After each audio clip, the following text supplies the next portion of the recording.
Today I'm going to give you a 300-mile update on the Reebok Symmetros.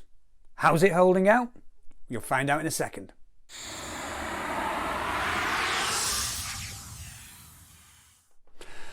So guys, revisiting the Reebok Symmetros, a running brand that should really get a lot more love than it is out there. This is what I keep calling the dark horse of the running shoe world. Reebok are doing amazing things. You've probably seen quite a lot of reviews for the Floatride Energy 3 at the moment, which is just ripping up YouTube. People are loving it. It's, as I say, Reebok are the shoe brand that you should really be looking into, especially if you're after a budget everyday runner. So these Symmetros, I got them back at the big end of October. I did my initial review on the 28th of October. And to be honest, these have been my go-to shoe ever since. 307 miles as of today's date. But please bear in mind, 2 months this year, I've not been running at all due to breaking my shoulder. So you can see how much I've been turning to these shoes. Just a few stats to remind you. There are £100 on the Reebok website, but you can always find discounts. If you sign up for the mailing list, I think you get 15 to 80% discount off straight away. So don't be paying full price for these. You can always find a discount. I paid something like £70, which I think is an absolute bargain, and I still stand by that statement. Weight wise, 295 grams, which is 10.4 ounces in my UK size 10. That's USA 11 and a size 44-45 if you're into your Euro currencies. It's got a 9mm drop. There's a 27mm stack height in the back of the Floatride Energy. If you can do me a favour, if you've not already done so, hit the subscribe button below. Give this video a thumbs up, give us a like, it will help the channel immensely. And if you fancy sharing with 10,000 of your friends, please go ahead. You have my permission to do so. So that's the stats out of the way. How has this shoe been holding up? As you can see, 307 miles in it. There's going to be a little bit of road wear, a little bit of grime in there, but the upper itself is doing magic, apart from a bit of dirt at the front end. As you can see though, I'll come to this side so we'll put it near the camera, there's been no splitting along the front. You know, when you've got your wayward toenails that are poking through, as you can see, there's been no wear at all through the toes actually coming through that, which I think is great.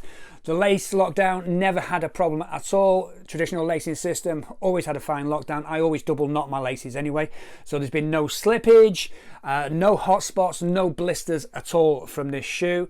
The heel counter still looking good, still feeling quite rigid. No problems. Have a quick look on the inside. If you can see in this light, you can see inside there's very little wear on the inner lining, and there's been no wear on the padding at all around where it meets your foot there. So no wear and tear on the inside as such after 307 miles. So the upper has done the job. Very breathable. It's been outside in the rain, semi-trails, wet grass, and the upper has held it out brilliantly. So how's the midsole coping after 307 miles? Again, brilliantly. There's still a lot of spring and a lot of sponge in this shoe when I'm out running. As I said earlier on, it has been my choice of shoe time and time again. It just feels so comfortable to wear, and it's really spongy on the inside. It's like running on pillows. I really do like the feel of this shoe, and it is one of those shoes that you can run long distances. It is an everyday trainer, and it will eat up the miles, and it has done for me. So I can do nothing but recommend this shoe to you. Okay, the midsole, if you want to have a look at it, as you can see, I'll take it all the way round. There doesn't appear to be any creasing in there. There's a couple of marks around here and again up by the toes there. Just general wear and tear out on the road on a pair of shoes that is being used constantly. But as you see, there's no rippling, no bubbling, no creasing, no splitting as such, apart from those couple of bits that I just mentioned.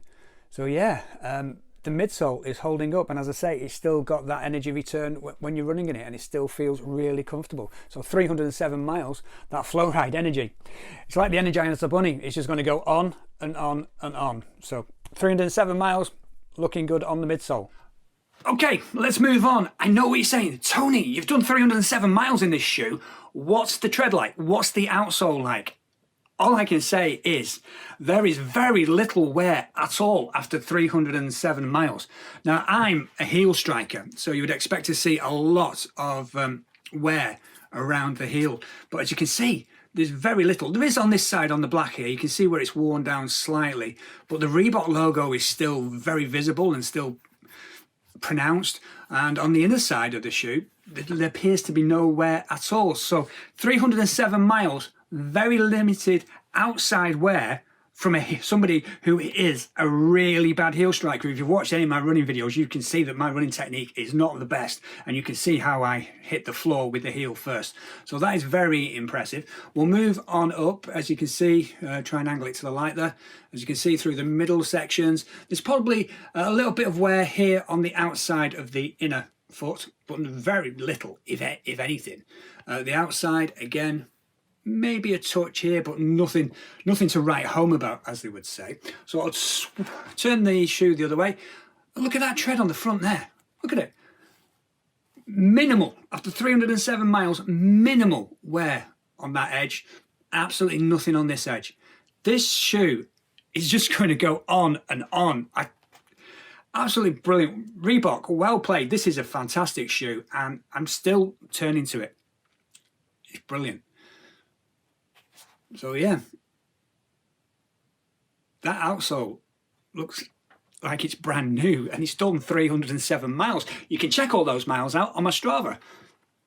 All the shoes are listed on there, and each run I do list the shoe, so you can actually go and see the runs I've been doing in this shoe. The longest run I've done, 26.2 miles along the promenade from home to Lytham St Anne's and back again. It was for the virtual It was for the virtual Amsterdam Marathon last October. So yeah. So to sum up, if you are looking for an everyday shoe that doesn't cost the earth and will save you a few pennies, go and have a look at Reebok. Any of the running shoes will do the business. The Floatride Energy 3 is a fantastic shoe. This is the Symmetros. £100, you can get it discounted straight away, 20% off, as I say, by signing up to the newsletter. So you're down to £80. You might even be able to find even better bargains out there, so go and have a look. Highly recommend this shoe. As I said earlier on, Reebok are the dark horse of the running shoe world. If you haven't checked them out, I would seriously suggest you do so at some point in the future. There will be something in their running line that will suit you, and you'll be amazed at what you get for the price. Overall, really great value for money. The amount of money I paid for this, the amount of use I've had out of it so far, the amount of use it's still going to get, it's a fantastic bargain. These are brilliant. That's it. End of story. 307 miles. We'll come back again at 500 and see how it's going. Thanks very much indeed for your time. As I said earlier on, if you haven't done so, hit the subscribe button now. Give this video a thumbs up. Give us a like. And don't forget to share with your friends. So till next time, let's get running.